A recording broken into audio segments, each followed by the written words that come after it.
지금까지 상황을 봐도 이게 순탄치가 않은 과정이고 이 사이에 너무 많은 역풍 포인트가 많이 있어요. 왜냐면 가처분 신청도 있고 또 여론이란 게 지지율이 더 많이 빠지고 이러면은 결국 이건 안 되거든. 지금도 사실은 이 지금부터가 대통령이 대국민 사과를 해야 될 타이밍을 놓친 건데 여기서 더더더더더더 떨어지면 위험해. 근데 내가 윤석열 정부가 단순히 이제 이 이준석에 대한 열등감 때문에 여기까지 이 난리를 펼치고 그리고 이것도 제대로 못해 가지고 이 무능함 이준석 하나를 내쫓는데도 이렇게 무능해 가지고 지지율 다 깎아먹고 또 무리수를 던지는 이런 바보 같은 어떤 행태들 이것도 문제인데 또 다른 면은 윤석열 정부가 제시하는 어떤 정책적인 아젠다들이 우파끼리 싸우게 만드는 우파끼리도 혼란스러운 뭔가 이념적으로 공감대가 형성되지 않는 이상한 정책들을 자꾸 제시한다는 데 문제가 또 있다고 했어요. 비단 이 사태 말고도 윤석열 정부가 지지율이 급속도로 하락할 수밖에 없는 이유는 이런 데 있다고 봐. 정책들의 공감대가 전혀 없어. 대체 입학 연령은 왜 낮추는 거야? 40개 교육단체가 뛰쳐나와서 만 5세 초교 입학 철회해라. 많이 나오 너무 많이 나왔는데 이거. 예. 이것도 시작하는 것 같다. 교육부가 2025년 도입을 하겠다고 밝힌 만 5세 초등학교 입학 추진 방침에 대해 40개 교육 관련 단체가 철회 촉구 기자회견을 열었다. 음. 장관의 보고로 논의가 시작되는 게 아니라 결론이 나버리고 대통령의 조속한 시행이라는 지시로 마침표가 찍혀졌다. 이게 뭘 위한 건지를 잘 모르겠어. 만 5세 유아를 초등학교 책상에 앉혀서 공부시켜야 한다는 건 교육적 결정이라 할 수 없다. 유아의 놀 권리, 배움의 권리, 성장의 권리 등 아동 행복의 관점에서의 고민은 전혀 찾아볼 수 없는 정책이다. 교육 격차 해소라는 말에 대해서도 국민들은 우롱하고 있다. 국민들 중 누구도 교육 격차의 근본 원인을 초등학교 입학 연령 때문이라 생각하지 않는다. 예. 여기 지금 박순애 이 교육부 장관이 이걸 이제 해명을 하는데 계속 말꼬리가 잡히고 있는 것 같아요. 자, 논란이 커지자 이제서야 대국민 설명에 나섰다.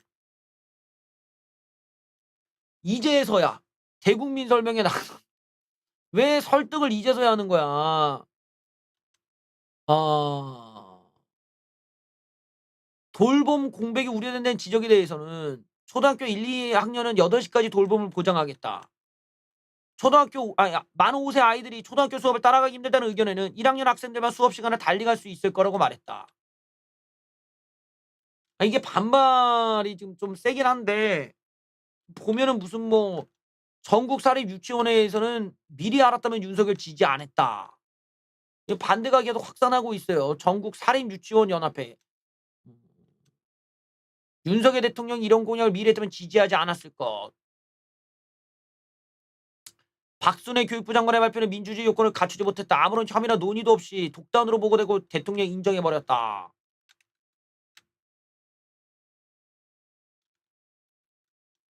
덩을 못 닦는 7 세들이 수두룩한데 맘카페에서도 이번 남도 취학 연령 하향에 대한 비판에 한 목소리를 내고 있다. 교육부가 입학 연령을 1년 하향하는 학제 개편을 추진하면서 온라인상에서는 윤석열 출범 후 어느 때보다 비판 여론이 높아지고 있다. 윤석열 정부 지지 성향을 보이던 커뮤니티에서마저도 옹호 여론을 찾아보기 어렵다. 나이에 맞는 발달 과정이 있는데 8 살에 초등학교 1 학년이 돼도 혼자 덩을 못 닦아서 선생님들이 뒤처리해 줘야 하는데 열불나 죽겠다. 한창 놀고 행복해야 될 아이들을 발달 과정 다 무시하고 고통 주는 아동 학대라 생각한다. 족보 꼬임 문제, 1살 많은 학생들과 같은 학년이 되면서 발생할 경쟁 심화, 사교육 과열 등은 어떻게 보냐? 애를 안 낳아서 모르나 싶을 정도로 매일매일 어처구니 없는 말만 한다. 무조건 입학 유예할 거다. 딱 이때 애들이 코로나 터지고 걸음마할 때부터 마스크 쓰고 밖에서 놀지도 못하고 집에서만 커서 불쌍한데 학교라는 경쟁 집단에 바로 들어가냐? 이번 정책 너무 열받아요. 우리 아이가 뭔 죄냐? 진심 왜 이러는 걸까요? 한 해 일찍 사회에 진출시켜 인력 확보를 한다고요? 음. 도대체 7 살에 학교 가면 뭔 근거로 저출산이 해결된다는 거냐? 저출산이 해결된대? 육아를 안 해 봐서 이런 정책 나오는 거냐? 아직 숫자도 모르는 우리 아들 8살 형들이랑 초등 입학할 수 있다는 생각에 벌써 걱정되고 씁쓸하다. 그래요. 학부모, 학교 다 반대하는 정책 표 날아가는 소리가 들린다. 8 살도 힘들다 소리 나오는 판에 7살 가르치라고. 6 세부터 사교육비 엄청 들어가겠네. 그래요.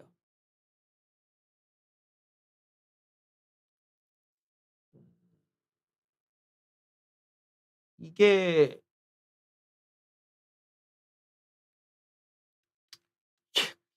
이런 게 되게 어리둥절해. 뭘 어떻게 밀어줄 수가 없어. 뭐 명분이 뭔지를 모르니까. 이걸 왜 하는 건지에 대해서 딱 부러지게 얘기해 주면 좋을 텐데 그런 게 없어요.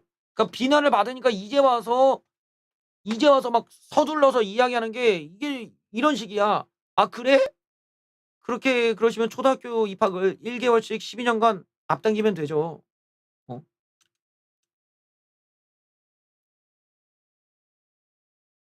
이건 뭐야? 자, 입학 연령을 만 5 세로 하향 조정하는 학제 개편안 추진에 대해 비난 여론이 있으니까 1 개월씩 12 년에 걸쳐 입학을 앞당기는 방안 너무나 많은 우려 사항이 있고 어떤 선호도가 낮다고 하면 12 년에 걸쳐서 가면 되죠. 1 개월씩 당겨서. 그러니까 2025 년에 2018 년에서 19년 1 월생이 입학하고 2016 년도에는 2019년 2 월에서 2020년 2 월생이 입학하는 식으로 매년 1 개월씩 당겨서 입학시키겠다 이거야. 이게 바로 대안으로 제시한 것이다.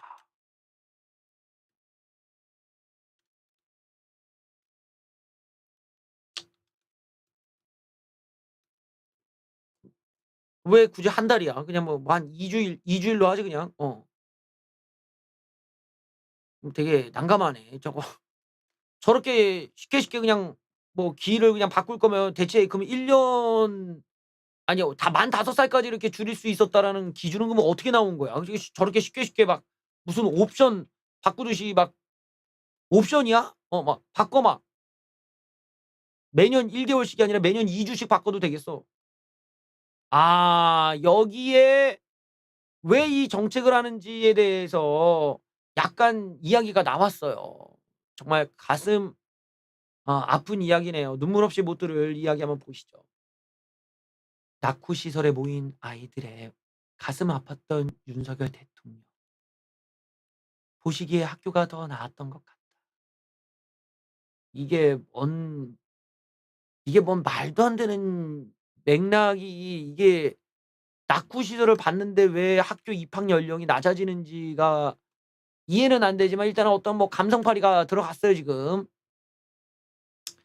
어처구니가 없네 정말. 예. 대통령께서는 사회적 약자에 대한 연대를 굉장히 강조하시고 그전에 돌봄 센터를 다녀오셨는데 학교보다 낙후된 시설에서 아이들이 조밀하게 노는 게 가슴 아팠다고 말씀하셨다. 학교가 눈으로 보시기엔 훨씬 더 나아 보였던 것 같다. 그래서 입학 연령 하향이라는 게 그런 취지에서 굉장히 좋은 방향으로 갈 수 있겠다는 생각이 닿으셨던 것 같다. 그러면 참 신기하네. 낙후된 시설 때문에 가슴이 아팠는데 왜 입학 연령이 낮아지는지 모르겠지만 그럼 낙후된 시설을 좋게 만들면 되는 거 아니야? 낙후된 시설을 보고 마음이 아팠는데 왜 입학 연령이 낮아지는 거야?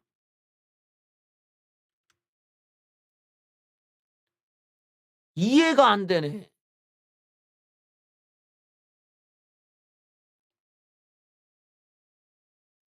입학 연령 하향으로 장기적으로는 입직 연령을 앞당기고 결혼과 출산 연령까지도 앞당기자는 취지다. 할 학력 인구가 감소함으로 아이들 한 명 한 명이 소중한 인재로 커야 한다는 것. 일찍 입학하고 일찍 학교에 나와 연령도 빨라지고 그런 점들을 부정할 수는 없겠지만 근본적인 목적과 취지는 출발 선상에서 공정함을 보장한 것이었다. 이런 공정함을 얘기할 거면 윤리위 공정함이나 얘기하세요. 이건 뭐 말도 안 되는 소리야 지금 이게. 아니 내가 또 이것도 생각이 나네.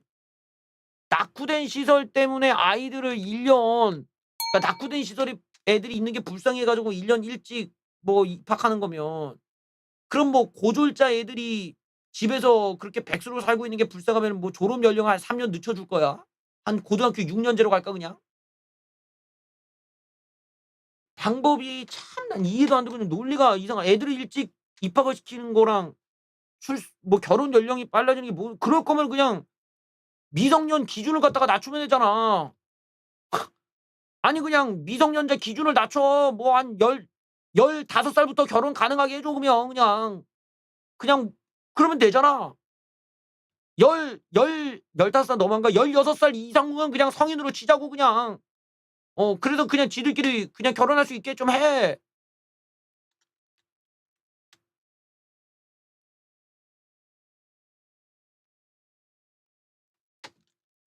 경찰국에 대한 논란도 있었죠. 근데 이 경찰국 진행을 하는데 경찰 자문위 회의록이 없다고 합니다.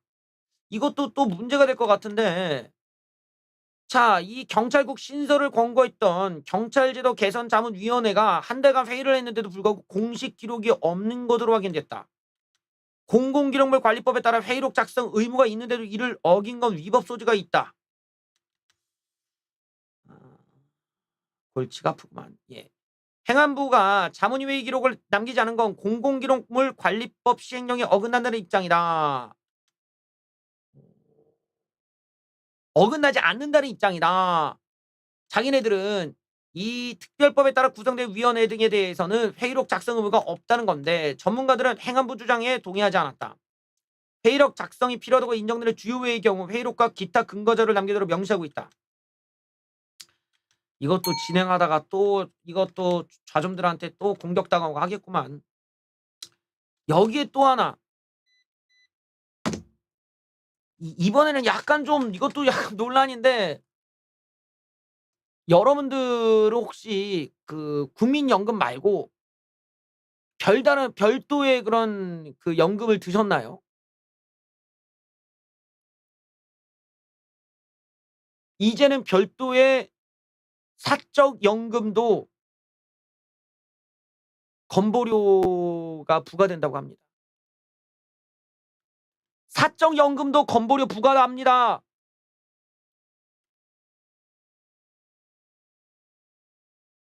예.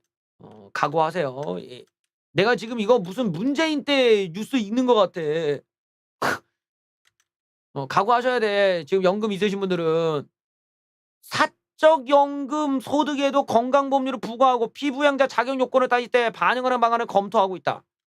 악화돼가는 건강보험 재정 문제를 해결할 것으로 기대된다는 건데, 이렇게 되면 사적연금 혜택이 없어지고 해지율이 늘어나는 결과로 이어져 노후 보장 장치를 흔드는 꼴이라는 우려도 있다. 사적연금에 대한 건강보험료 부과 방안들이 지금 나오고 있는데요. 어? 어. 지금은 국민연금, 공무원연금, 사학연금, 군인연금 등 공적연금 소득만 건보료 산정과 피부양자 인정소득으로 활용되고 있지만 사적연금 소득의 규모가 증가하고 있어서 건강보험료 부과 대상에 포함하지 않은 경우 다른 가입자 보험료 부담이 늘어날 수 있다면 형평성 문제를 해결해야 된다고 지적을 했다? 예. 그래서 사적 연금 소득이 1억 5천만 원인 사람은, 예, 이번에 사적 연금을 반영하면 월 보험료 38만 원을 납부해야 된다. 그래요. 그래요. 그런데 정말 웃긴 거는 뭐냐? 사적 연금은 확대를 위해 이전에는 윤석열 정부가 세제 개편안까지 마련했었는데 이제 와서는 사적 연금을 통해 여기다 보험료를 부과하겠다고 하니까 앞뒤가 안 맞는다는 거야. 그러니까 낮은 공적연금의 문제점을 해결했다고 사적연금 확대를 장려했던 정부가 이번에는 사적연금에 보험료를 부과하겠다고 하니 완전히 상충되는 정책을 내놓고 있다. 공적연금만으로 보통 연 2천만 원을 수령하는데 사적연금을 합산하면 대부분 피부양자에서 탈락하게 되므로 사적연금을 유지할 필요성이 사라진다. 그러니까 결국에는 연금을 더 받고자 해서 들어갔던 사람들에게 기회가 없어지는 거죠. 왜 윤석열 정부가 이렇게 가는지를 이해할 수가 없네. 여기서 심지어는 오세훈 서울시장마저도 반기를 들었어요. 오세훈 서울시장 빚 원금 탕감 수정하라. 정부가 소상공인 자영업자의 대출 원금을 최대 90%까지 감면해 주는 새 출발 기금 채무 조정을 추진하는데 전국 시도지사들이 반대에 나섰다. 도덕적 해이와 역차별을 유발하고 지방 재정에 손실을 가져올 수 있는 주장이다. 얘는 준표 형님이 여기는 뭐 임시회장이에요. 공동 성명서를 내려고 하는데 이 성명서에는 이 소상공인 자영업자에 대한 이런 어마어마한 지원이 지방 재원에 직접적 손실을 발생할 수도 있다. 그런데 마구잡이로 진행하고 있다. 그리고 이로 인한 재정 부담을 전적으로 지방 정부에 전가하고 있다. 이걸 수정해야 된다고 요구했다. 이거를 특히 코로나로 피해를 입은 소상공인과 자영업자 가운데 금융 취약계층으로 지원 대상을 한정해야 된다. 예. 또 60에서 90%의 채무 원금 감면 정책이라는 점에 착안해 고의적으로 채무를 미상환하는 도덕 차이가 발생할 가능성이 크다.